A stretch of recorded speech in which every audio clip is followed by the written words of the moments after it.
전 세계가 충격에 빠졌습니다. 러시아 없이 너희가 무엇을 할 수 있겠느냐며 70년간 우즈베키스탄을 경제적 식민지로 지배해온 러시아의 오만한 선언이었습니다. 헐값으로 면화와 천연가스를 사가고 값싼 공산품으로 시장을 장악하며 한 나라 전체를 무릎 꿇렸죠. 그런데 한 여성이 나타났습니다. 무기는 돈도 권력도 아닌 할머니가 물려준 실크로드의 기억 하나뿐이었어요. 3년 후 러시아 상인들이 완전히 축출됐고 한국 기업 20곳이 우즈베키스탄에 진출했습니다. 도대체 그 여성이 한국에서 발견한 비밀은 무엇이었을까요? 작은 실크로드가 러시아 제국을 무너뜨린 통쾌한 역전극, 지금 공개됩니다. 제가 그 믿을 수 없는 역전극의 주인공이 된 이야기를 완전히 잘못 예측하셨을 겁니다. 70년간 러시아가 구축한 철옹성 같은 경제 지배 체제, 모든 무역로를 틀어진 채 우즈베키스탄을 자원 공급 기지로만 여기는 오만함. 그 거대한 제국에 맞서 27살 처녀가 무엇을 할 수 있겠느냐고 모두들 비웃었죠. 하지만 저는 이길 수 있다고 확신했습니다. 왜냐하면 제가 가진 무기는 1400년 전부터 이어져 내려온 실크로드의 피였거든요. 저는 타지 마라입니다. 지금은 34살이 되었지만 그때의 기억만큼은 한순간도 잊을 수가 없어요. 제가 태어난 곳은 우즈베키스탄의 고도 사마르칸트였습니다. 실크로드의 심장부라 불리는 그 역사적인 도시에서 말이죠. 우리 가족은 대대로 직물상인을 해온 전통 가문이었어요. 할머니 굴나라, 아버지 아지즈, 어머니 마르야, 그리고 저보다 3살 어린 남동생 아르슬란, 이렇게 5 식구였습니다. 우리가 가진 재산이라고는 사마르칸트 구시가지에 있는 작은 실크 공방과 할아버지 때부터 내려온 고서들 뿐이었어요. 그 고서들 속에는 실크로드의 찬란했던 역사가 기록되어 있었습니다. 할머니는 그 책들을 보물처럼 아끼셨죠. 저녁마다 책을 펼쳐놓고 옛날 이야기를 들려주셨어요. 우리 조상들이 어떻게 동서양을 이어주는 위대한 상인이었는지를요.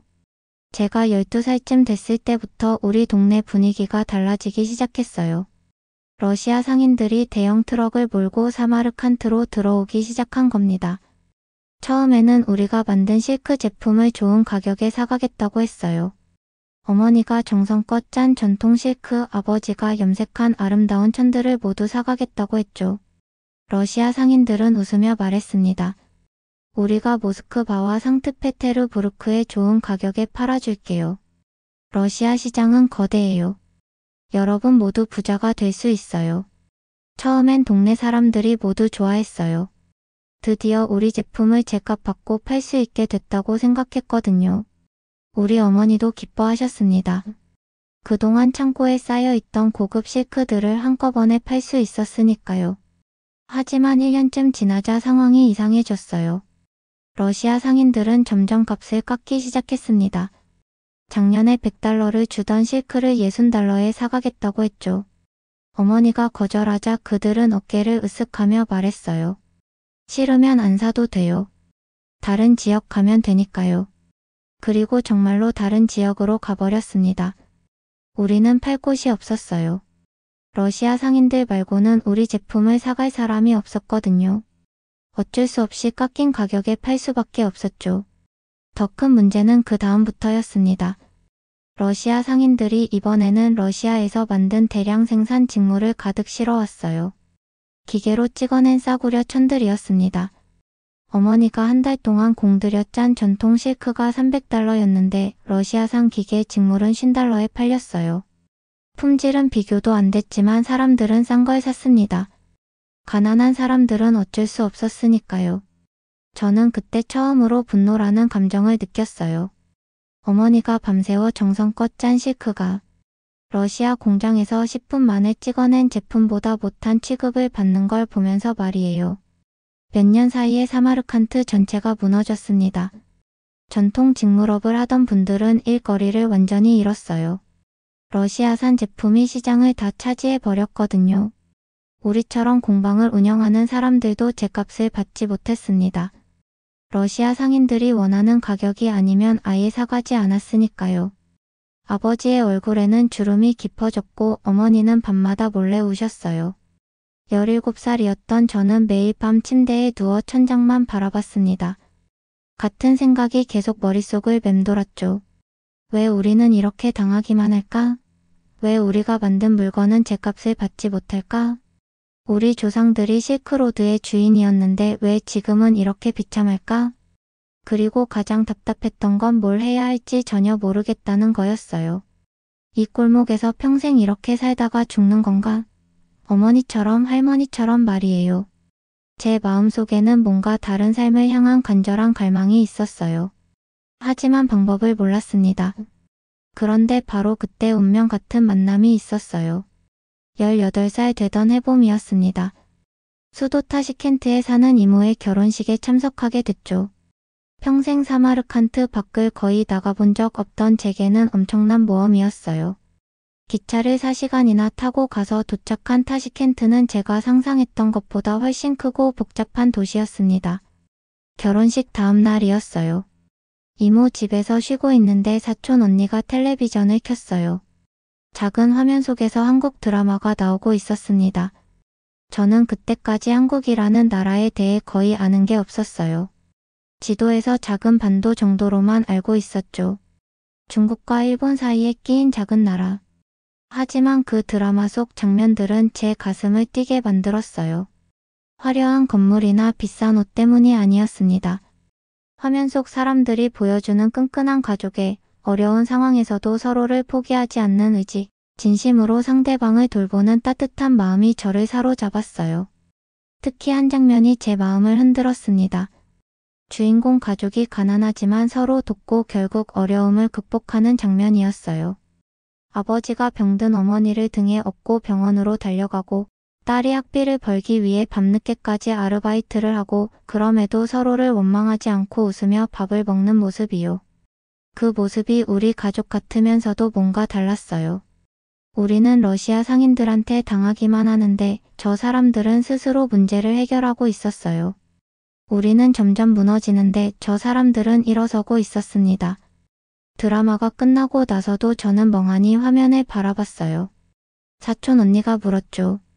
타지 마라, 왜 그래? 재밌었어? 언니, 저 나라는 어떤 나라예요? 한국이야. 작지만 기술 선진국이래. 반도체, 스마트폰 같은 거 세계에서 제일 잘 만든대. 우리도 한국 제품 많이 쓰잖아. 근데 작은 나라잖아요. 어떻게 그렇게 강해진 거예요? 사촌 언니는 잠시 생각하더니 말했어요. 글쎄, 옛날에는 한국도 가난했대. 전쟁도 겪었고. 근데 스스로 일어섰대. 교육이랑 기술에 투자하고 열심히 일해서. 그 말이 제 머릿속에 깊이 박혔습니다. 작지만 스스로 일어섰다. 전쟁으로 망가졌지만 다시 강해졌다.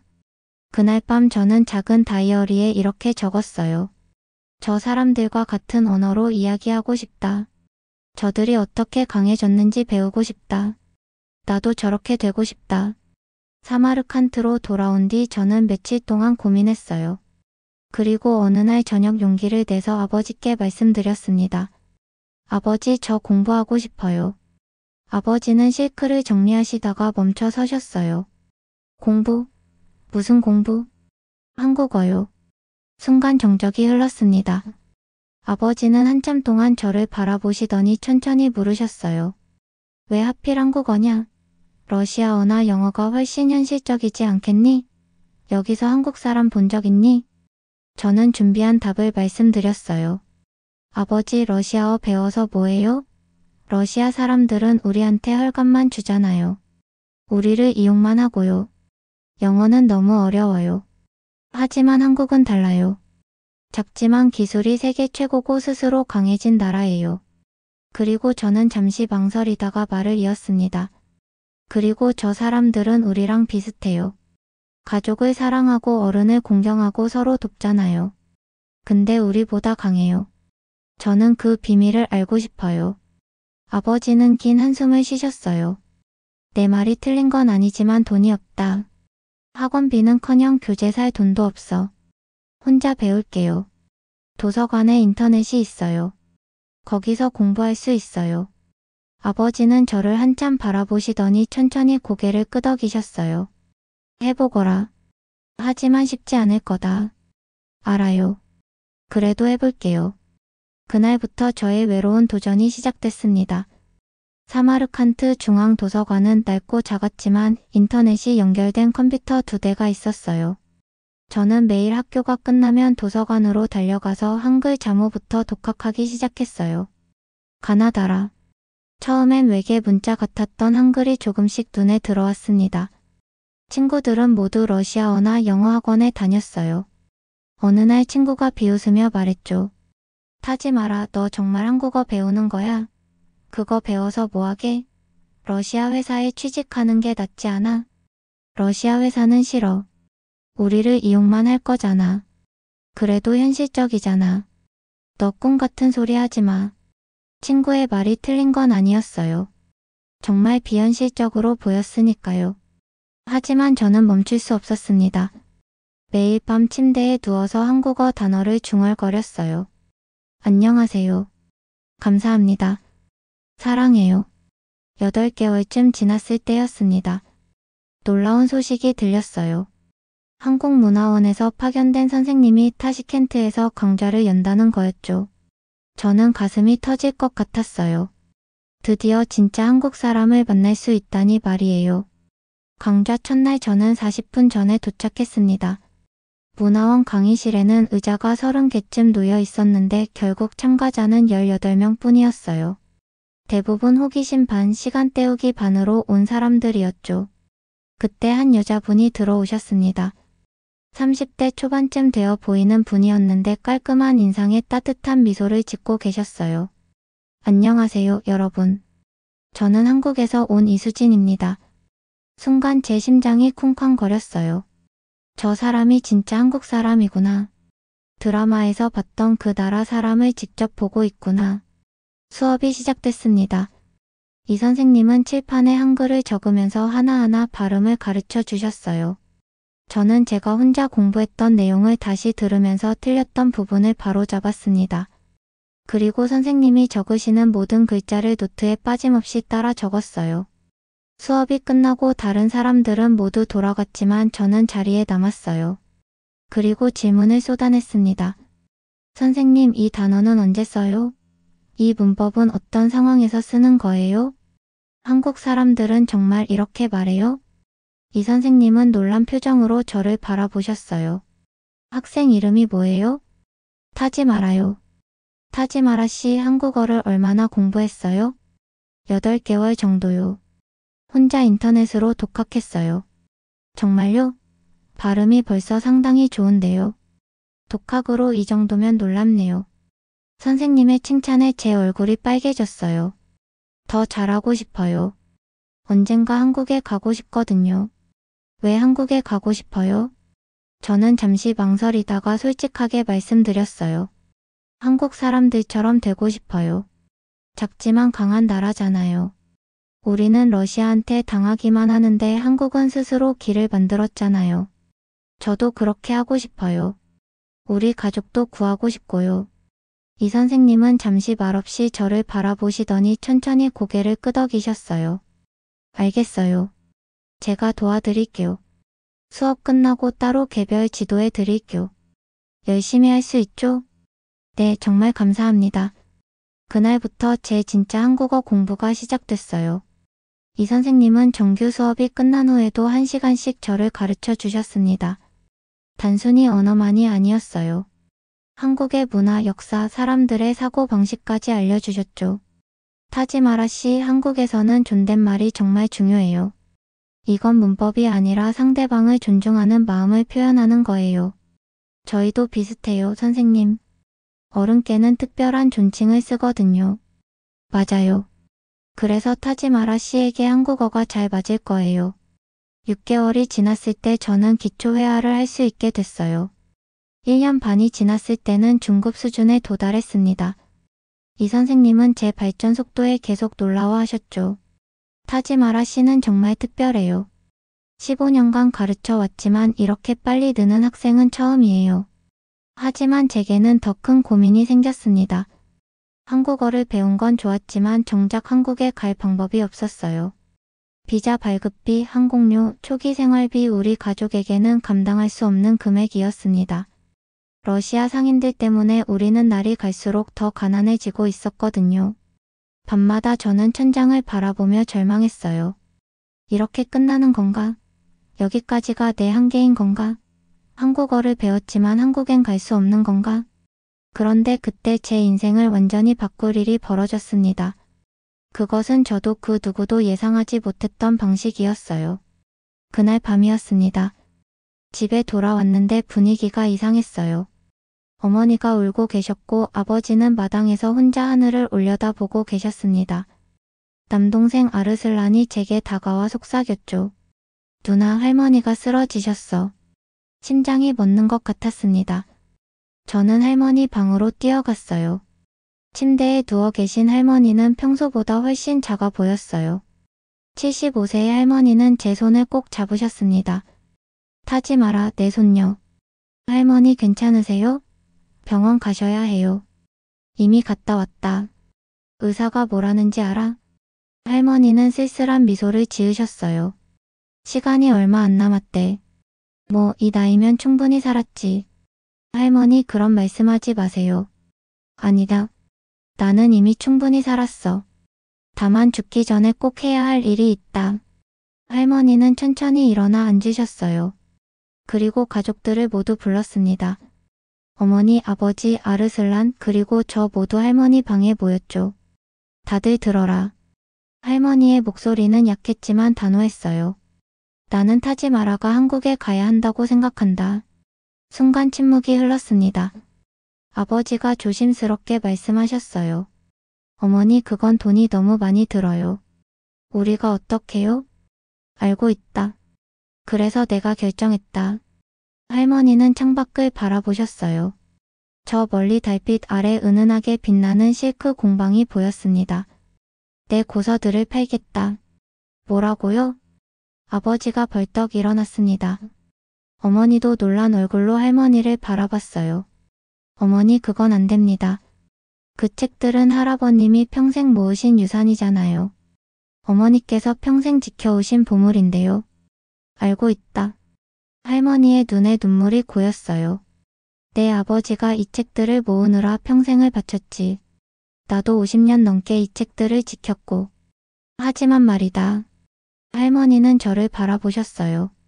책은 과거다. 타지 마라는 미래다. 할머니. 제 목소리가 떨렸어요.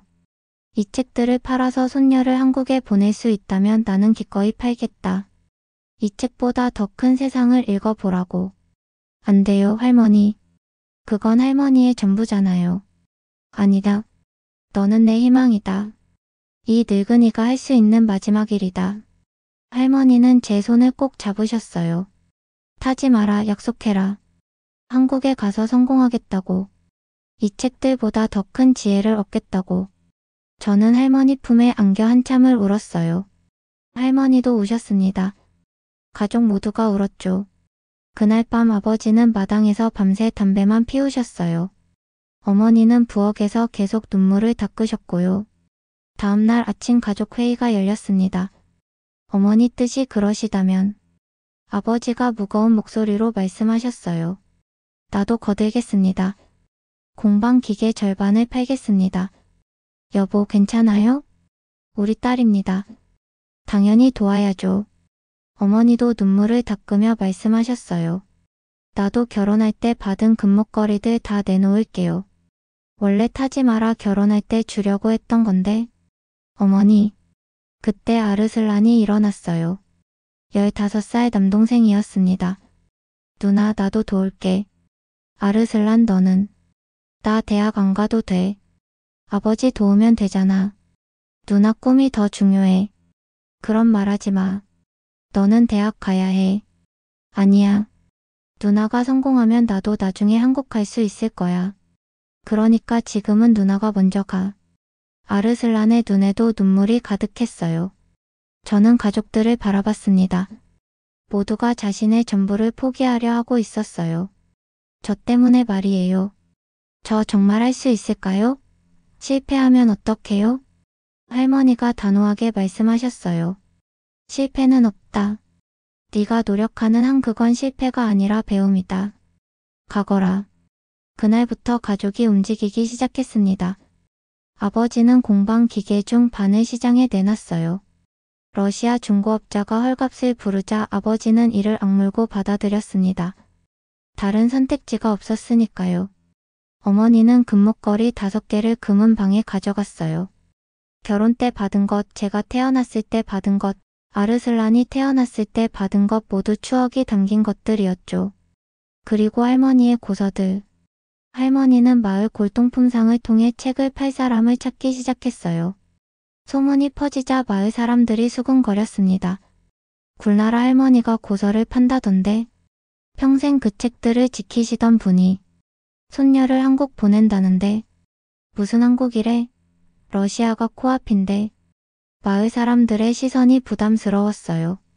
하지만 할머니는 전혀 개의치 않으셨습니다. 이틀 후 러시아 골동품 수집가가 왔어요. 그 사람은 책들을 둘러보더니 터무니없는 가격을 불렀습니다. 이 정도면 3만 달러. 시세의 절반도 안 되는 가격이었어요. 아버지가 화를 내려 하자 할머니가 손을 들어 막으셨어요. 더 줄 수 있어? 이게 최선이에요. 싫으면 다른 사람 찾으세요. 러시아 수집가는 빈정거리며 웃었어요. 다른 사람이 없다는 걸 알고 있었던 거죠. 결국 할머니는 그 가격에 팔 수밖에 없었어요. 아버지는 뜰에서 주먹을 쥐었고 저는 그 모습을 보며 마음이 찢어지는 것 같았습니다. 할머니의 고서, 아버지의 기계, 어머니의 금목걸이 모두 합쳐서 5만 달러. 비행기표와 3개월 생활비를 빼면 거의 남는 게 없었어요. 우리 가족은 이제 정말 아무것도 남지 않았습니다. 그날 밤 저는 할머니 방에 갔어요. 할머니 정말 괜찮으세요? 할머니는 창밖을 바라보고 계셨어요. 이제는 텅 빈 서재가 달빛 아래 있었습니다. 괜찮다. 내 할아버지가 살아계셨다면 분명히 찬성하셨을 거다. 할아버지가요? 그래. 내 할아버지는 늘 말씀하셨지. 책은 지혜를 담는 그릇이지만 자식은 그 지혜를 실현해야 한다고. 타지 마라. 너는 이제 그 지혜를 펼칠 시간이다. 할머니는 작은 보자기를 꺼내셨어요. 그 안에는 오래된 실크 손수건이 들어 있었습니다. 이건 내가 젊었을 때 만든 거다. 내 할아버지와 결혼할 때 수놓은 거지. 가져가거라. 할머니, 한국에 가서도 내 뿌리를 잊지 마라. 너는 실크로드의 딸이다. 그 자부심을 잃지 마라. 네, 할머니. 약속할게요. 이 선생님의 도움으로 서울에 있는 대학 어학당과 기숙사가 주선됐어요. 출발일이 다가왔습니다. 공항으로 가는 날 가족 모두가 함께 갔어요. 할머니는 휠체어에 앉아 계셨습니다. 많이 약해지신 모습이었지만 손녀를 보내주기 위해 꼭 나오셨다고 하셨어요. 체크인을 마치고 출국장 앞에 섰어요. 이제 작별 인사를 해야 했습니다. 아버지는 말없이 제 어깨를 토닥이셨어요. 어머니는 제 손에 도시락을 쥐어주시며 울먹이셨습니다. 한국 가서도 우리 음식 먹으면서 힘내렴. 고향 맛이 그리우면 이거 생각해. 네, 어머니. 자주 전화할게요. 아르슬란이 다가왔어요. 누나, 절대 포기하면 안 돼. 우리가 다 걸었어. 알아. 걱정 마. 꼭 성공해서 너도 한국 보내줄게. 약속이야? 약속이야. 마지막으로 할머니였어요. 휠체어에 앉으신 할머니는 떨리는 손으로 제 손을 잡으셨습니다. 타지 마라, 내 손녀. 이 할미가 마지막으로 부탁 하나만 하마. 할머니, 행복하게 살아라. 성공도 중요하지만 네가 행복한 게 더 중요하다. 할머니, 그리고 말이다. 우리 고서를 팔았지만 그건 끝이 아니다. 시작이다. 너는 이제 이 책들보다 더 큰 세상을 읽을 거다. 할 수 있지? 네, 할머니. 꼭 해낼게요. 할머니가 팔아주신 책들보다 더 큰 지혜를 얻을게요. 그래, 내 손녀. 잘 가거라. 저는 할머니를 꼭 안았어요. 할머니의 품에서 실크 냄새가 났습니다. 평생 그 천을 만져온 할머니의 냄새였어요. 출국장으로 들어가면서 뒤를 돌아봤습니다. 가족들이 모두 손을 흔들고 있었어요. 할머니도 휠체어에서 떨리는 손을 들어 흔들고 계셨습니다. 저는 마음속으로 다짐했어요. 반드시 성공하겠다고. 할머니의 희생을, 가족의 사랑을 헛되게 하지 않겠다고. 비행기가 이륙했어요. 창밖으로 우즈베키스탄의 광활한 대지가 보였습니다. 저를 낳고 키운 그 땅이 점점 멀어졌어요. 눈물이 흘렀지만 닿지 않았습니다. 이건 슬픔의 눈물이 아니었어요. 각오의 눈물이었습니다. 7시간 후 인천공항에 도착했어요. 공항을 빠져나오는 순간 완전히 다른 세상이 펼쳐졌습니다. 높은 건물들, 빠르게 움직이는 사람들, 깨끗한 도로, 복잡한 표지판 모든 게 압도적이었어요. 공항철도를 타고 서울로 향했습니다. 창밖 풍경은 계속해서 저를 놀라게 했어요. 고층 빌딩, 넓은 강, 수많은 차들. 우즈베키스탄의 고즈넉한 풍경과는 완전히 다른 세상이었죠. 기숙사에 도착했을 때는 밤 10시였어요. 작은 방이었지만 깨끗하고 따뜻했습니다. 침대, 책상, 옷장, 그리고 작은 욕실까지 있었어요. 짐을 풀다가 할머니가 주신 손수건을 발견했습니다. 그 손수건을 펼쳐들고 한참을 바라봤어요. 오래된 실크 자수 무늬가 달빛 아래 은은하게 빛났습니다. 그날 밤 저는 침대에 누워 천장을 바라보며 생각했어요. 할머니, 아버지, 어머니, 아르슬란 모두가 자신의 전부를 포기하고 저를 여기까지 보냈습니다. 이제 실패는 있을 수 없었어요. 반드시 성공해야 했습니다. 창밖으로 서울의 야경이 보였어요. 수많은 불빛들이 반짝이고 있었습니다.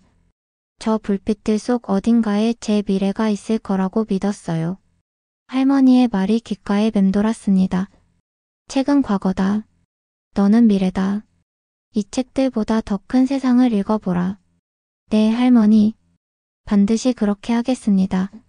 다음 날 아침 저는 대학어학당에 등록하러 갔어요. 캠퍼스는 생각보다 훨씬 컸습니다. 수많은 학생들이 바쁘게 오가고 큰 건물들이 즐비했죠. 모든 게 낯설었지만 동시에 설렜습니다. 어학당 첫 수업에서 반 친구들을 만났어요. 중국, 베트남, 몽골, 카자흐스탄 다양한 나라에서 온 학생들이었어요. 저는 우즈베키스탄에서 온 유일한 학생이었죠. 안녕하세요. 저는 우즈베키스탄에서 온 타지마라입니다. 자기소개를 하자 한 러시아인 학생이 물었어요. 우즈베키스탄에서 왜 한국어를 배우러 왔어요? 러시아어 배우는 게 더 유용하지 않아요? 순간 가슴이 철렁했지만 저는 침착하게 대답했어요. 한국 기술을 더 배우고 싶어서요. 그리고 저는 한국이 좋아요. 그렇군요. 그 학생은 더 이상 말하지 않았지만 표정이 묘했어요. 수업은 제 예상보다 수준이 높았어요. 하지만 이 선생님께 2년간 배운 덕분에 따라갈 수 있었습니다. 선생님이 놀라워하셨죠. 타지마라 씨는 발음이 정말 좋네요. 한국에서 오래 살았어요? 아니요. 우즈베키스탄에서 혼자 공부했어요.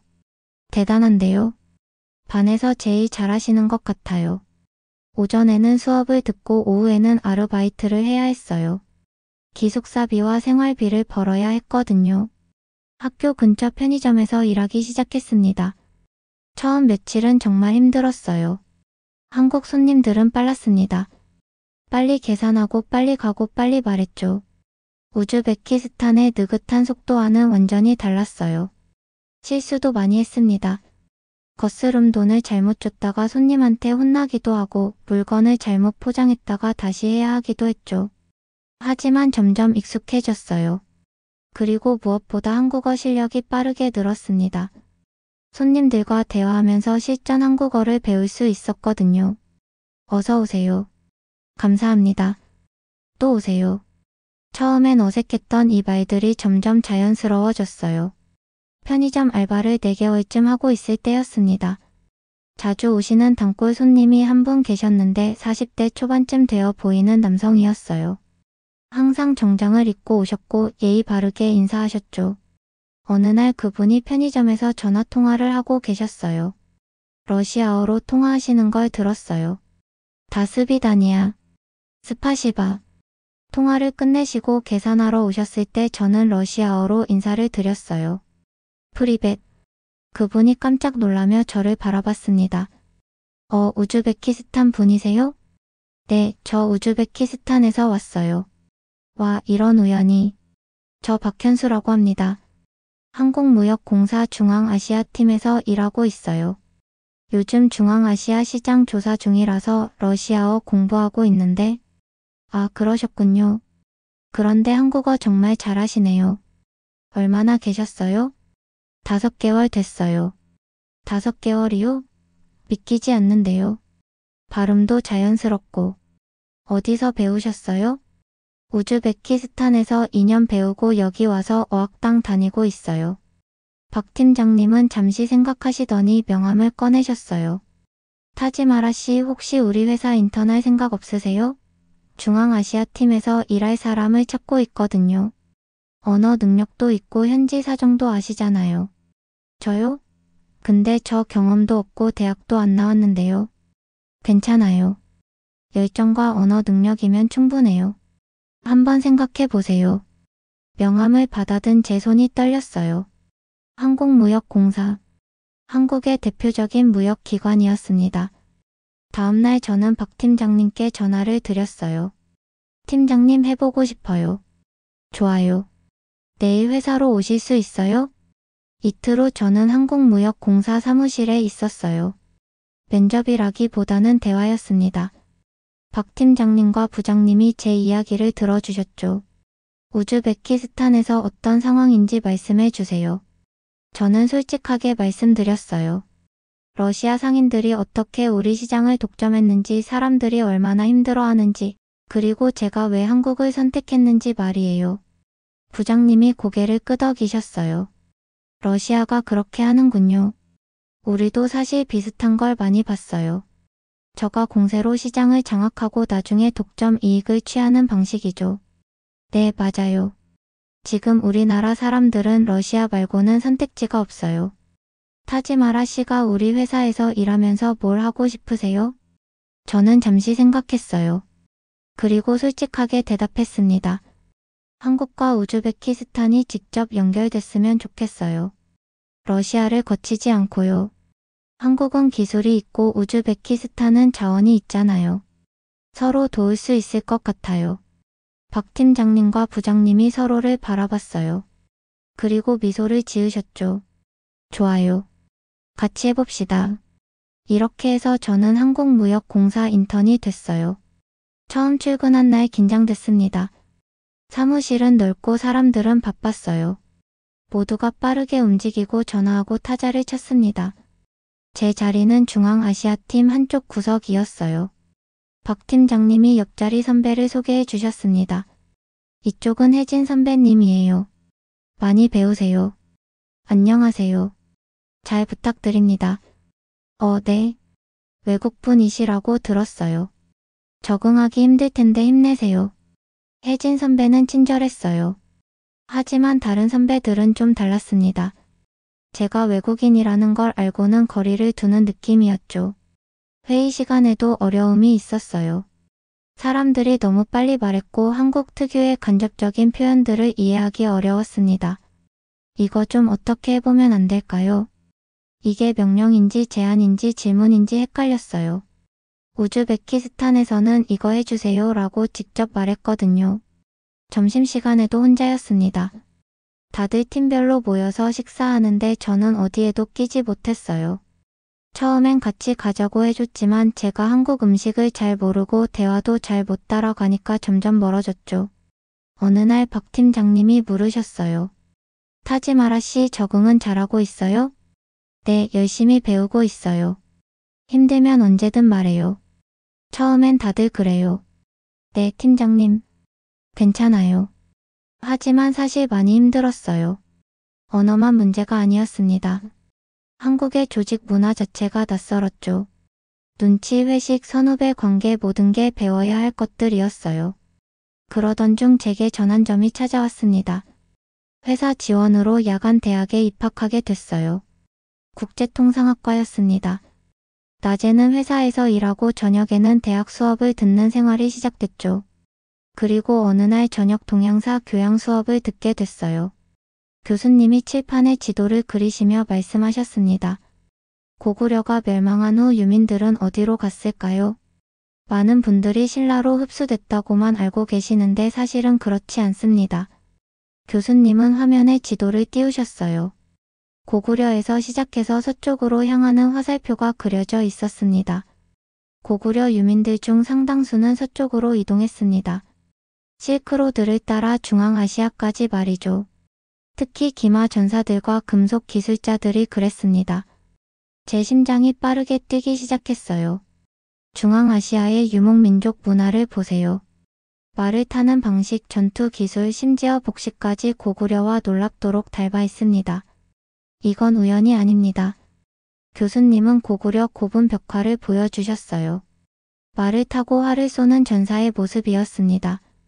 그리고 이게 우즈베키스탄에서 발견된 고대 벽화입니다. 너무나 비슷했어요. 기마 자세, 심지어 무기까지. 우리는 같은 뿌리를 가진 민족입니다. 1400여 년 전 헤어진 형제들이죠. 수업이 끝나고 저는 도서관으로 달려갔어요. 고구려와 중앙아시아에 관한 모든 자료를 찾아봤습니다. 밤새 자료를 읽었어요. 읽을수록 놀라웠습니다. 기마 문화, 전사 정신, 조상 숭배, 가족 중심 사회 모든 게 비슷했어요. 우즈베키스탄의 전통 의상과 고구려 복식의 유사성, 금속 가공 기술의 연결고리, 심지어 일부 단어들까지 비슷했습니다. 눈물이 흘렸어요. 한국은 제게 그냥 기술 선진국이 아니었습니다. 1400여 년 전 헤어진 가족이었어요. 같은 피가 흐르는 형제 민족이었죠. 그 순간 제 안에서 뭔가 바뀌었어요. 저는 더 이상 한국에 온 외국인이 아니었습니다. 오랜 여행 끝에 고향으로 돌아온 후손이었어요. 다음날 저는 박 팀장님을 찾아갔어요. 팀장님, 제가 깨달은 게 있어요. 뭔데요? 한국과 우즈베키스탄은 그냥 무역 파트너가 아니에요. 우리는 형제예요. 1400여 년 전 고구려 시대부터 이어진 형제 민족이에요. 박 팀장님이 흥미로운 표정으로 저를 바라봤어요. 계속 말해보세요. 한국은 기술이 있지만 자원이 부족해요. 우즈베키스탄은 자원이 풍부하지만 기술이 부족하고요. 우리는 서로를 완벽하게 보완할 수 있어요.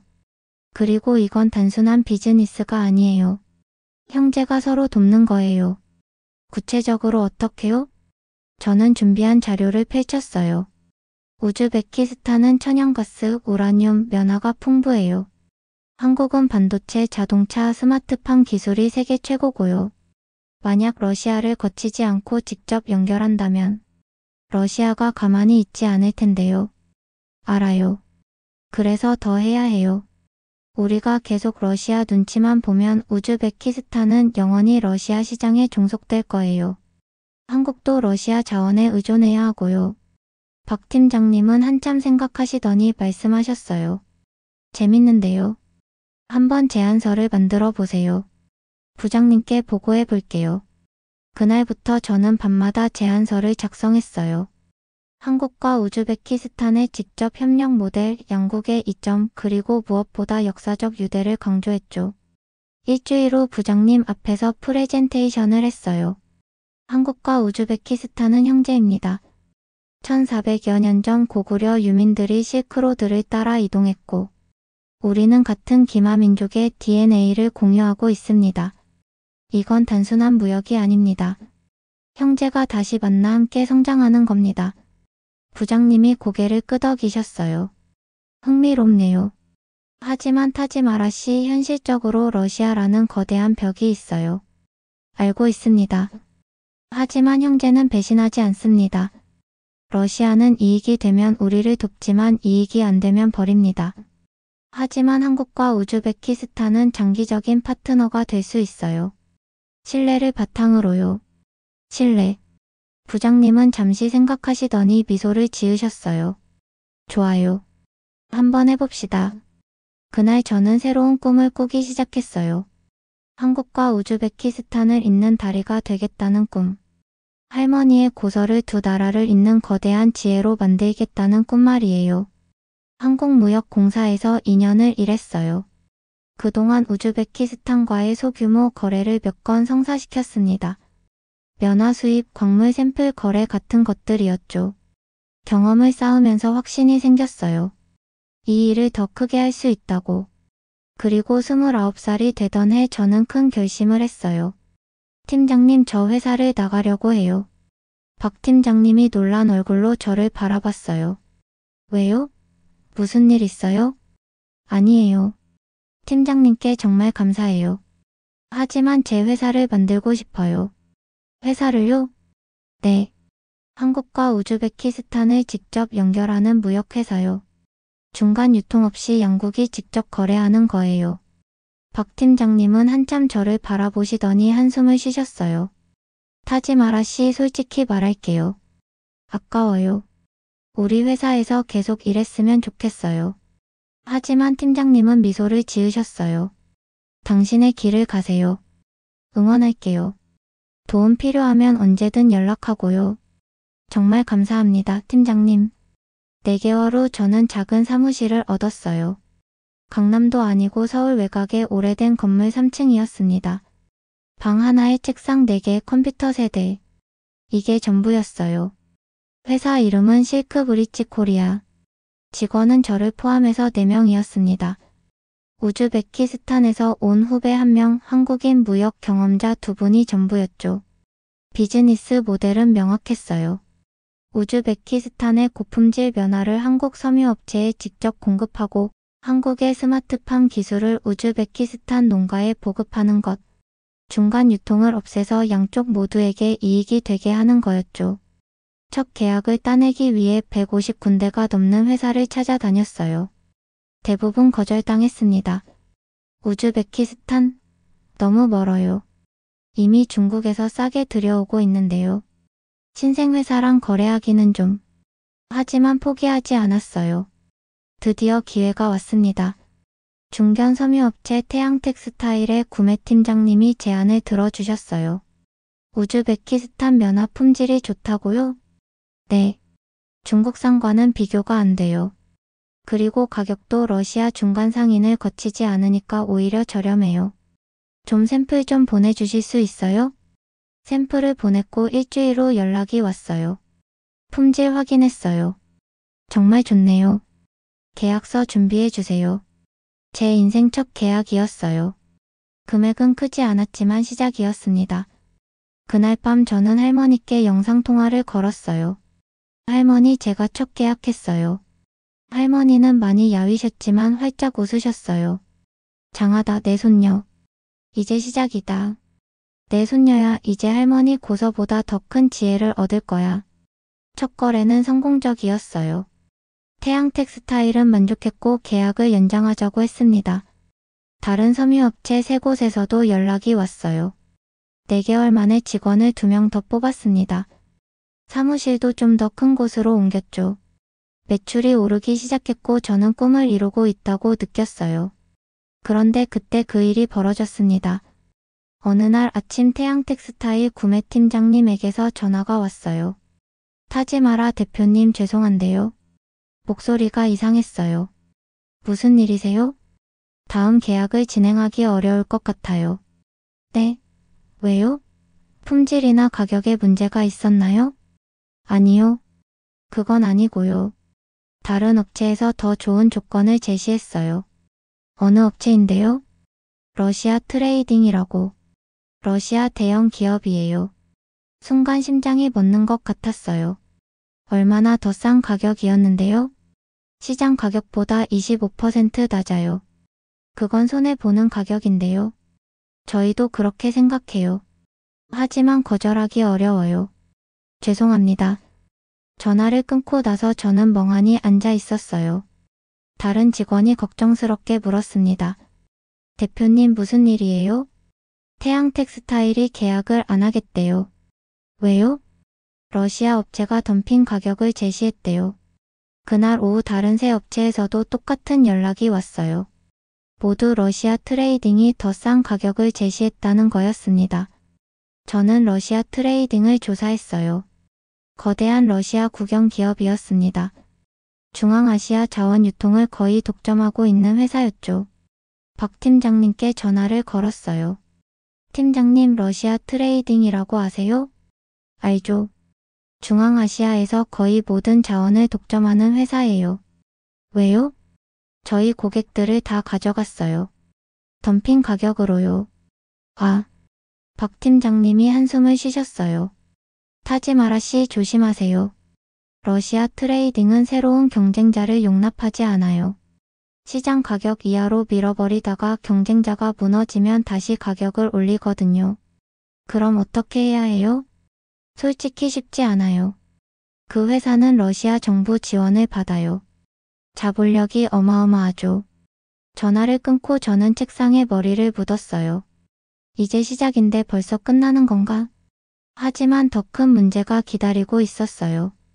일주일 후 우즈베키스탄에서 연락이 왔습니다. 제게 면화를 공급하던 농가들이었어요. 타지 마라, 미안해요. 더 이상 너한테 면화를 팔 수 없을 것 같아요. 왜요? 무슨 일이에요? 러시아 트레이딩에서 사람이 왔어요. 너한테 팔면 앞으로 모든 거래를 중단하겠대요. 우리도 먹고 살아야 해서. 5군데 농가가 모두 같은 말을 했어요. 러시아 트레이딩이 압력을 넣고 있었던 거예요. 그 다음 주에는 더 충격적인 일이 벌어졌어요. 우즈베키스탄 무역청에서 연락이 왔습니다. 제 회사에 대한 행정조사를 시작한다는 거였어요. 무슨 문제가 있는 건가요? 기술 이전 약속을 지키지 않았다는 제보가 들어왔어요. 그건 사실이 아닌데요. 저희는 아직 기술 이전 단계까지 안 갔어요. 시작 단계라서요. 그래도 조사는 해야 해요. 이건 명백한 정치적 공작이었어요. 누군가 우즈베키스탄 정부에 로비를 한 거였습니다. 한 달 사이에 모든 게 무너졌어요. 계약은 다 해지됐고 공급처는 끊겼고 정부 조사까지 받게 됐습니다. 직원 월급을 줄 돈도 없었어요. 2명의 직원이 제게 왔습니다. 대표님 죄송한데요. 저희 그만두려고 해요. 생활이 어려워서요. 이해해 주세요. 그동안 고생했어요. 직원들이 나가고 사무실에 저 혼자 남았어요. 빈 책상들을 바라보며 앉아 있었습니다. 그때 전화벨이 울렸어요. 모르는 번호였습니다. 여보세요. 타지마라 대표님이시죠? 저는 러시아 트레이딩 한국지사 볼코프 사장입니다. 러시아 억양이 강한 한국어였어요. 무슨 일이세요? 만나서 얘기하면 안 될까요? 제안이 있어요. 다음날 강남의 고급 카페에서 볼코프 사장을 만났어요. 50대 후반쯤 되어 보이는 남자였습니다. 비싼 양복을 입고 있었죠. 타지마라 대표님 요즘 힘드시죠? 당신들이 만든 상황이잖아요. 하하, 직설적이시네요. 좋아요. 저도 직설적으로 말할게요. 볼코프 사장은 커피를 한 모금 마셨어요. 우리 회사가 당신 회사를 인수하고 싶어요. 좋은 가격 드릴게요. 거절합니다. 아직 금액도 안 들었는데요. 얼마든 안 팔아요. 볼코프 사장의 표정이 굳어졌어요. 타지마라 대표님 현실을 보세요. 당신 혼자서 우리를 이길 수 없어요. 우리는 러시아 정부 지원을 받아요. 자본도 넘치고 정치력도 있어요. 당신은 뭐가 있죠? 저는 신뢰가 있어요. 신뢰? 볼코프 사장이 비웃었어요. 비즈니스에서 신뢰가 뭐가 중요해요? 돈이 중요하죠. 우리가 더 싸게 주면 다들 우리한테 와요. 당신도 받잖아요. 당신들은 덤핑으로 경쟁자를 없앤 다음에 가격을 올리잖아요. 그게 장사예요? 그게 비즈니스예요. 약육강식이죠. 저는 자리에서 일어났어요. 전 안 팔아요. 그리고 언젠가 당신들을 이길 거예요. 후회할 거예요. 볼코프 사장의 목소리가 차가워졌어요. 지금까지는 경고였어요. 앞으로는 더 세게 나갈 거예요. 그 말대로였어요. 다음 주부터 더 심한 압박이 시작됐습니다. 우즈베키스탄의 거의 모든 농가가 저와의 거래를 거부했어요. 한국의 잠재 고객들도 러시아 트레이딩의 저가 공세 앞에서 제 전화를 받지 않았습니다. 은행에서도 연락이 왔어요. 대출 연장이 어렵다고요. 한 달 후 저는 월세도 내지 못하는 상황이 됐어요. 사무실을 빼야 했습니다. 집으로 가져갈 수 있는 건 노트북 하나뿐이었어요. 그날 밤 빈 사무실에 혼자 앉아 있었습니다. 창밖으로 서울의 야경이 보였어요. 수많은 불빛들. 하지만 제게는 어둠뿐이었죠. 할머니께 전화를 걸었어요. 할머니, 타지 마라. 무슨 일이니? 저 실패할 것 같아요. 고서 팔았는데 제가 목이 메어서 말을 잇지 못했어요. 타지 마라. 할머니의 목소리는 약했지만 단호했어요. 할미 말 들어라. 넘어지는 게 실패가 아니다. 일어나지 않는 게 실패다. 너는 아직 안 일어났니? 할머니, 고서는 다시 살 수 있어. 하지만 내 꿈은 포기하면 진짜 끝이다. 알겠니? 내 손녀야. 할미는 네가 반드시 이길 거라고 믿는다. 왜냐하면 넌 실크로드의 딸이니까. 전화를 끊고 저는 한참을 울었어요. 하지만 울고 나니 마음이 정리됐습니다. 맞아요. 저는 아직 안 일어났을 뿐이에요. 러시아의 자본과 정치력으로는 이길 수 없습니다. 하지만 다른 방법이 있을 거예요. 분명히 있을 거예요. 그날 밤 저는 대학 때 배운 역사 수업 노트를 다시 펼쳤어요. 고구려와 중앙아시아의 연결고리, 1400여 년 전부터 이어진 형제의 역사, 그리고 깨달았어요. 가격으로는 못 이겨요. 하지만 신뢰로, 역사로, 형제로서의 유대로는 이길 수 있습니다. 러시아는 우즈베키스탄을 자원 공급처로만 봐요. 하지만 한국은 다를 수 있어요. 형제 민족으로 함께 성장하는 파트너로 바라볼 수 있죠. 저는 노트북을 열고 새로운 전략을 쓰기 시작했어요. 제목은 이거였습니다. 형제국 동맹 실크로드에서 시작된 1400여 년의 약속. 다음날 아침 저는 박 팀장님께 전화를 걸었어요. 팀장님, 도와주실 수 있으세요? 무슨 일인데요? 주요 기업들을 만날 수 있게 자리를 만들어 주세요. 새로운 제안이 있어요. 타지마라 씨, 지금 상황이 안 좋다는 거 알아요. 괜찮아요? 네. 이번이 마지막 기회예요. 박 팀장님은 잠시 침묵하시더니 말씀하셨어요. 알았어요. 제가 할 수 있는 건 해볼게요. 일주일 후 저는 서울 중심가의 한 회의실에 있었어요. 앞에는 8개 회사의 대표님들과 임원들이 앉아 계셨습니다. 박 팀장님이 주선해 주신 자리였죠. 안녕하십니까? 실크브릿지 코리아 대표 타지마라입니다. 제 목소리가 떨렸지만 계속 말했어요. 오늘 제가 제안드릴 것은 단순한 무역 계약이 아닙니다. 역사적 동맹입니다. 화면에 고구려 지도를 띄웠어요. 1400여 년 전 고구려가 멸망했을 때 많은 유민들이 서쪽으로 떠났습니다. 실크로드를 따라 중앙아시아까지 말이죠. 그들은 그곳에서 새로운 삶을 시작했고 그 후손들이 바로 오늘날의 우즈베크 민족입니다. 다음 슬라이드를 넘겼어요. 고구려 벽화와 우즈베크 전통 문화의 비교였습니다. 기마 문화, 전사 정신, 가족 중심 사회. 우리는 같은 뿌리를 가졌습니다. 그리고 이제 1400여 년 만에 다시 만났습니다. 한 대표님이 물으셨어요. 역사는 알겠는데 비즈니스적으로 뭐가 다른가요? 러시아 트레이딩은 더 싼 가격을 제시하던데요. 맞습니다. 러시아는 더 쌉니다. 지금은요. 저는 다음 자료를 보여드렸어요. 하지만 러시아의 전략을 보십시오. 덤핑으로 경쟁자를 제거한 후 독점 상태가 되면 가격을 올립니다. 이미 카자흐스탄에서 똑같은 일이 있었습니다. 자료를 넘겼어요. 그리고 더 중요한 건 신뢰입니다. 러시아는 여러분을 고객으로 봅니다. 하지만 우즈베키스탄은 여러분을 형제로 봅니다. 우리는 장기적인 파트너십을 원합니다. 구체적으로요? 우즈베키스탄은 안정적인 자원 공급을 보장합니다. 시장 변동에 관계없이 합의된 가격을 유지하겠습니다. 그 대신 한국은 기술 이전과 인력 양성을 지원해 주십시오. 함께 성장하는 겁니다. 또 다른 임원이 물었어요. 러시아가 가만히 있을까요? 정치적 압력을 넣을 텐데요. 그래서 역사가 중요합니다. 저는 마지막 슬라이드를 띄웠어요. 우리는 단순한 무역 파트너가 아닙니다. 형제국입니다. 만약 한국과 우즈베키스탄이 공식적으로 특별 관계를 선언한다면 러시아도 함부로 할 수 없습니다. 이건 경제를 넘어 외교적 사안이 되니까요. 회의실이 조용해졌어요. 모두가 생각에 잠겼습니다. 태양텍스타일 대표님이 먼저 입을 여셨어요. 흥미롭네요. 하지만 리스크가 크지 않나요? 리스크는 있습니다. 하지만 장기적으로는 더 안전합니다. 러시아 의존도를 낮추고 신뢰할 수 있는 파트너를 확보하는 거니까요. 박 팀장님이 거들어 주셨어요. 저는 타지마라 대표를 3년 넘게 봐왔습니다. 이 사람의 진심을 보증할 수 있습니다.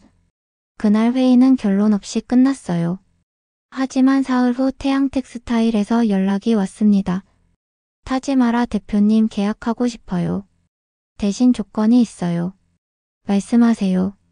우즈베키스탄 정부의 공식 보증을 받아주세요. 안정적 공급을 확실히 해야 해요. 알겠습니다. 해보겠습니다. 다음 주 저는 우즈베키스탄으로 날아갔어요. 경제부 장관님을 만나야 했습니다. 타시켄트의 정부청사는 웅장했어요. 하지만 저는 긴장하지 않았습니다. 할 말이 명확했으니까요. 경제부 장관님은 60대 초반에 신중해 보이는 분이었어요. 타지마라 씨 한국과의 직접 협력을 제안한다고 들었습니다. 네, 장관님. 지금 우리나라는 러시아에 너무 의존하고 있습니다. 러시아는 우리를 자원 공급처로만 봅니다. 하지만 러시아는 우리의 최대 교역국입니다. 관계를 해칠 순 없어요. 장관님, 한국은 다릅니다. 저는 준비한 자료를 펼쳤어요. 한국은 기술 이전을 약속합니다. 스마트팜 기술, 자동차 생산 노하우, 인력 양성 프로그램. 이건 러시아가 절대 주지 않는 거예요. 그리고 장관님, 우리는 같은 뿌리를 가진 민족입니다. 고구려 유민의 후손들이죠. 이건 단순한 무역이 아닙니다. 형제가 다시 만나는 겁니다. 장관님이 잠시 창밖을 바라보셨어요. 솔직히 말하겠습니다. 러시아 눈치를 안 볼 수 없어요. 우리는 작은 나라고 러시아는 거대하니까요. 그래서 더 필요합니다, 장관님. 러시아 하나에만 의존하면 우리는 영원히 종속됩니다. 한국이라는 대안이 있다면 협상력이 생깁니다. 장관님은 한참을 생각하시더니 천천히 고개를 끄덕이셨어요. 해봅시다. 하지만 확실한 성과를 보여줘야 해요. 감사합니다, 장관님. 일주일 후 저는 다시 서울에 있었어요. 이번에는 더 큰 자리였습니다. 한국무역협회 회의실에 15개 기업 대표들과 정부 관계자들이 모였어요. 우즈베키스탄에서도 장관님과 주한 대사님이 오셨습니다. 한마이너스 우즈베크 경제협력 포럼이라는 이름의 공식 행사였어요. 박 팀장님이 저를 무대 앞으로 이끌어 주셨어요. 타지마라 대표님, 이제 당신 차례예요. 떨지 말고 하세요. 네, 팀장님. 마이크를 잡았어요. 수백 명이 저를 바라보고 있었습니다. 존경하는 양국 내빈 여러분. 제 목소리가 회의실에 울렸어요. 저는 우즈베키스탄의 작은 도시 사마르칸트에서 왔습니다. 제 할머니는 평생 지켜온 고서들을 파셨습니다. 저를 한국에 보내기 위해서였죠. 청중들이 집중했어요. 하지만 그 고서들은 단순한 책이 아니었습니다. 1400여 년 전 고구려 전사들이 실크로드를 따라 떠났을 때 심어간 지혜였습니다. 화면에 고구려 지도가 떴어요. 우리는 형제입니다. 전쟁과 시간이 우리를 갈라놓았지만 같은 피가 흐릅니다. 말을 사랑하고 가족을 소중히 여기고 조상을 공경하는 마음이 같습니다. 다음 슬라이드로 넘어갔어요. 오늘 우리는 그 지혜가 다시 꽃피는 것을 봅니다. 한국의 기술과 우즈베키스탄의 자원이 만나 새로운 실크로드를 만듭니다. 하지만 이건 단순한 무역이 아닙니다. 제 목소리에 힘이 실렸어요. 러시아는 우리를 경제적으로 착취했습니다. 덤핑으로 경쟁자를 없애고 독점 후에 가격을 올렸죠. 그들은 우리를 이용 대상으로만 봅니다. 하지만 한국은 다릅니다. 한국은 우리를 형제로 봅니다. 함께 성장하는 파트너로 봅니다. 박수가 터져 나왔어요. 형제는 배신하지 않습니다. 형제는 어려울 때 함께합니다.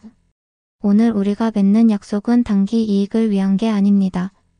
1400여 년 전 헤어진 가족이 다시 만나 함께 미래를 만드는 겁니다. 우러창과 같은 박수가 쏟아졌어요. 이어서 MOU 체결식이 진행됐습니다. 12개 한국 기업과 우즈베키스탄 정부 간의 협력 협정이었어요. 총 규모는 80억 달러. 주요 내용은 이랬습니다.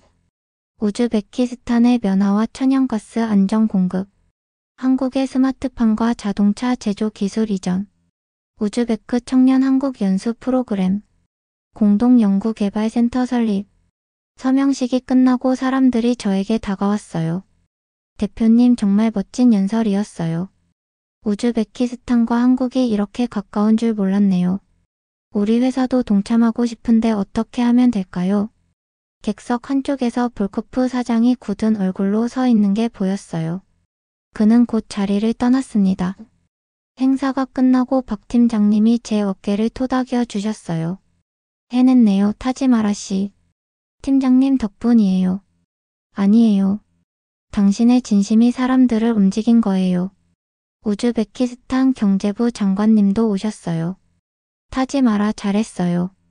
이제 우리나라 경제의 새로운 길이 열렸습니다. 감사합니다, 장관님. 그날 밤 저는 할머니께 영상통화를 걸었어요. 할머니 해냈어요. 할머니는 많이 야위셨지만 눈은 반짝이고 계셨어요. 다 봤다. 내 손녀. 인터넷으로 생중계 봤어. 정말요? 그래. 네가 정말 자랑스럽다. 우리 작은 고서가 이렇게 큰 일을. 할머니는 말을 잇지 못하고 우셨어요. 할머니 이제 시작이에요. 할머니 고서보다 더 큰 지혜를 계속 쌓아갈 거예요. 알아. 할미는 믿어. 내 손녀니까. MOU 체결 이후 모든 게 빠르게 변했어요. 실크 브릿지 코리아는 급성장했습니다. 직원이 10명으로 늘었고 타시켄트와 사마르칸트에 지사를 열었어요. 사무실도 강남의 큰 빌딩으로 옮겼죠. 하지만 제게 가장 의미 있었던 건 사업 성장이 아니었어요. 어느 날 러시아 트레이딩 볼코프 사장에게서 연락이 왔어요. 타지마라 대표님 만날 수 있을까요? 1년 전 그 카페에서 다시 만났어요. 하지만 이번엔 분위기가 완전히 달랐습니다. 축하합니다. 대단하시네요. 볼코프 사장의 목소리에 오만함이 사라져 있었어요.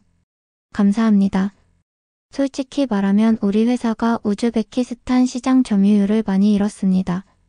당신 때문에요. 시장은 공정하게 경쟁하는 곳이잖아요. 맞습니다. 볼코프 사장은 잠시 망설이더니 말했어요. 한 가지 제안이 있습니다. 우리가 당신과 협력하면 어떨까요? 협력이요? 네, 진심입니다. 당신이 옳았어요. 신뢰가 중요하다는 것. 우리는 그걸 몰랐습니다. 저는 미소를 지었어요. 생각해 보겠습니다. 하지만 공정한 경쟁을 전제로 해야겠어요. 물론입니다. 볼코프 사장이 일어나며 손을 내밀었어요. 저는 그 손을 잡았습니다. 그해 연말 저는 우즈베키스탄으로 돌아갔어요. 2년 만의 귀향이었습니다. 공항에 가족 모두가 나와 있었어요. 아버지, 어머니, 아르슬란. 그리고 휠체어에 앉으신 할머니. 할머니. 저는 달려가서 할머니를 안았어요. 할머니는 뼈만 남으셨지만 제 손을 꼭 잡으셨습니다. 잘 왔다, 내 손녀. 할머니, 제가 해냈어요. 고서보다 더 큰 지혜를 얻었어요. 알아. 다 알아. 집으로 돌아가는 차 안에서 아버지가 말씀하셨어요. 타지 마라, 놀라지 마라. 왜요? 사마르칸트가 많이 변했어. 정말 그랬어요. 도시에 도착하니 새로운 건물들이 보였습니다. 스마트팜 센터, 기술교육원. 그리고 저게 우리 옛 공방 자리에 큰 복합문화센터가 서 있었어요. 한국 기업들이 투자해서 만든 거야. 한마이너스 우즈베크 우정센터라고 해. 다들 내 할머니를 기억하고 싶어 했거든. 센터 앞에 작은 조형물이 있었어요. 책을 펼쳐든 할머니의 모습이었습니다. 아래에는 이런 글귀가 새겨져 있었어요. 굴나라 할머니 기념관. 지혜는 국경을 넘는다. 저는 할머니를 모시고 센터 안으로 들어갔어요. 1층에는 한국어 교육센터가 있었고 2층에는 한국문화전시관이 있었습니다. 3층에는 도서관이 있었어요. 할머니 보세요. 할머니 고서가 이렇게 변했어요. 할머니는 떨리는 손으로 한국어 교재를 쓰다듬으셨어요. 좋구나. 정말 좋아. 그날 저녁 온 가족이 모여 식사를 했어요. 저는 큰 봉투를 꺼냈습니다. 아버지 이거 보니? 공방 다시 살 돈이요. 할머니가 파신 그 자리예요. 아버지는 봉투를 보시더니 고개를 저으셨어요. 필요 없다. 이미 네가 더 큰 공방을 만들었잖니. 두 나라를 잇는 공방을. 하지만 그 돈으로 차라리 아르슬란이 한국 대학 보내거라. 아르슬란이 신나서 말했어요. 누나 정말 한국 갈 수 있어? 그럼.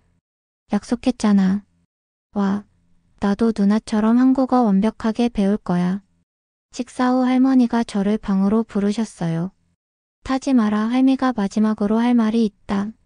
할머니 무슨 마지막이에요? 아니다. 듣거라. 할머니는 제 손을 잡으셨어요. 너는 이미 내 기대를 넘어섰다. 작은 고서를 팔았는데 네가 두 나라를 이어 놓았구나. 할머니, 이제 내 소원은 하나다. 네가 행복하게 사는 거다. 성공도 좋지만 행복이 더 중요하단다. 네, 할머니. 저 행복해요. 제가 하고 싶은 일을 하고 있잖아요. 그래. 그럼 됐다. 할머니는 미소를 지으시며 눈을 감으셨어요. 두 달 후 할머니는 조용히 돌아가셨어요. 사마르칸트 전체가 장례식에 참석했습니다. 한국에서도 박 팀장님과 여러분들이 오셨죠. 할머니 무덤 앞에서 저는 말씀드렸어요. 할머니 약속 지켰어요. 할머니가 파신 고서보다 더 큰 지혜를 얻고 있어요. 이제 두 나라가 함께 미래를 만들어가고 있어요. 할머니 고마워요. 사랑해요. 장례식 후 저는 할머니가 주셨던 실크 손수건을 꺼냈어요. 그 손수건을 할머니 무덤 옆에 묻었습니다. 그리고 그 위에 한국에서 가져온 무궁화 씨앗을 뿌렸어요. 3년 후 우즈베키스탄 정부는 저를 국가공로상 수상자로 선정했어요. 한국 정부도 한마이너스 우즈베크 특별친선 대사로 임명했습니다. 시상식에서 우즈베키스탄 대통령님이 말씀하셨어요. 타지 마라는 우리나라의 자랑입니다. 개인의 성공에 만족하지 않고 조국을 위해 기여한 진정한 애국자입니다. 한국 대사님도 축사를 하셨어요. 타지 마라 대표는 양국을 잇는 다리가 되었습니다. 1400여 년 만에 형제가 다시 만나게 해주었습니다. 그날 한국인 남편 준호도 함께였어요. 한국무역공사 후배였던 그는 5년 전부터 저를 도와주다가 작년에 결혼했습니다. 여보 자랑스러워요. 고마워요. 당신도 함께 여기까지 왔잖아요. 우리 딸 사피나도 있었어요. 한국 이름은 사랑, 우즈베크 이름은 사피나. 4살 된 딸아이가 제 손을 잡고 물었습니다. 엄마, 증조할머니 이야기 들려줘요. 그래, 우리 사피나야. 증조할머니는 아주 용감한 분이셨단다. 최근에는 제 이야기가 영화로도 만들어졌어요. 실크로드에서 한강까지라는 제목이었죠. 양국에서 동시 개봉했고 큰 화제를 모았습니다. 시사회에 박 팀장님도 오셨어요. 타지 마라 씨 정말 멀리 왔네요. 팀장님 덕분이에요. 그때 기회를 주지 않으셨으면. 아니에요. 당신의 진심이 여기까지 온 거예요. 실크 브릿지 재단도 설립했어요. 매년 200명의 우즈베크 청년들을 한국으로 유학 보내고 15곳의 한국어 교육센터를 운영하고 있습니다. 어느 날 한 청년이 저를 찾아왔어요. 대표님, 저도 선배님처럼 되고 싶어요. 어떻게? 한국에 가서 공부하고 우리나라를 위해 일하고 싶어요. 저는 그 청년의 눈에서 15년 전 제 모습을 봤어요. 할 수 있어요. 진심이 있다면요. 도와주실 수 있나요? 물론이죠. 제가 받은 도움을 이제 나눠줄 차례니까요. 지난주에는 가족과 함께 할머니 무덤을 찾았어요. 사피나가 무덤 앞에 꽃을 놓으며 말했습니다. 증조할머니 저예요. 사피나예요. 사피나야, 증조할머니께 뭐라고 말씀드릴 거야? 증조할머니 덕분에 저도 한국말 할 수 있어요. 고마워요. 저도 무릎을 꿇고 말씀드렸어요. 할머니, 이제 두 나라가 정말 형제처럼 지내고 있어요. 할머니의 고서는 국경을 넘어 계속 자라고 있어요. 할머니 사랑해요. 바람이 불어왔어요. 마치 할머니가 대답해 주시는 것 같았습니다. 지금 이 순간에도 한국과 우즈베키스탄의 협력은 계속되고 있어요. 수백 개의 기업이 교류하고 수천 명의 청년들이 양국을 오가며 배우고 있습니다. 할머니가 파신 작은 고선은 이제 두 나라를 잇는 거대한 실크로드가 되었어요. 그리고 이 모든 것의 시작은 꿈을 포기하지 않은 한 소녀와 그 소녀를 믿어준 할머니의 사랑이었습니다. 지금까지 타지마라의 이야기 어떠셨나요? 우즈베키스탄의 작은 도시에서 시작된 한 소녀의 꿈이 결국 두 나라를 잇는 다리가 되었어요. 러시아의 경제적 횡포에 맞서 신뢰와 역사적 유대로 승리한 이야기였죠. 할머니가 파신 작은 고선은 이제 양국이 함께 써가는 거대한 미래가 되었습니다. 오늘 이야기가 감동이었다면 좋아요 버튼으로 응원해 주십시오. 댓글로 여러분의 생각도 들려주시고요. 구독과 알림 설정까지 해주시면 더 많은 자랑스러운 대한민국의 이야기를 전해드리겠습니다. 다음 영상에서는 더 감동적이고 더 가슴 벅찬 이야기로 찾아오겠습니다. 여러분 감사합니다.